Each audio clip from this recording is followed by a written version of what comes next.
Power star AP deputy CM Pawan Kalyan పుట్టినరోజు వేడుకలు రెండు తెలుగు రాష్ట్రాలలో అభిమానులు ఘనంగా జరుపుకున్నారు. మరోవైపు పవన్ పుట్టినరోజును పురస్కరించుకొని ప్రధానమంత్రి నరేంద్ర మోదీ శుభాకాంక్షలు తెలిపారు.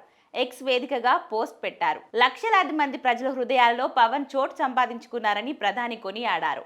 ఆంధ్రప్రదేశ్లో పరిపాలనపై అద్భుతంగా దృష్టి సారిస్తూ ఎన్డీఏను బలోపేతం చేస్తున్నారన్నారు. పవన్ ఆయురారోగ్యాలతో ఉండాలని మోదీ ఆకాంక్షించారు. AP deputy CM Pawan Kalyan పుట్టినరోజు సందర్భంగా ముఖ్యమంత్రి చంద్రబాబు పుట్టినరోజు శుభాకాంక్షలు తెలిపారు. ఈ మేరకు ఎక్స్ వేదికగా పోస్ట్ చేశారు. మిత్రులు, ఉప ముఖ్యమంత్రి పవన్ కళ్యాణ్ కు హృదయపూర్వక జన్మదిన శుభాకాంక్షలు. అడుగడుగునా సామాన్యుడి పక్షం, అణువణువున సామాజిక స్పృహ, మాటలలో పదును, చేతులలో చేవ, జన సైన్యానికి ధైర్యం, మాటకి కట్టుబడే తత్వం, రాజకీయాలలో విలువలకు పట్టం, స్పందించే హృదయం, అన్ని కలిస్తే పవనిజం అనే నమ్మే అభిమానుల, కార్యకర్తల, ప్రజల దీవెనలతో మీరు నిండు నూరేళ్లు వర్ధిల్లాలని, మరెన్నో విజయ శిఖరాలను అందుకోవాలని, పాలనలో, రాష్ట్ర అభివృద్ధిలో మీ సహకారం మరవలేనిదని తెలియజేస్తూ పుట్టినరోజు శుభాకాంక్షలు అని చంద్రబాబు పేర్కొన్నారు. వెండి తెరపై పవర్ స్టార్లా అలరించి రాజకీయాలలో ప్రవేశించి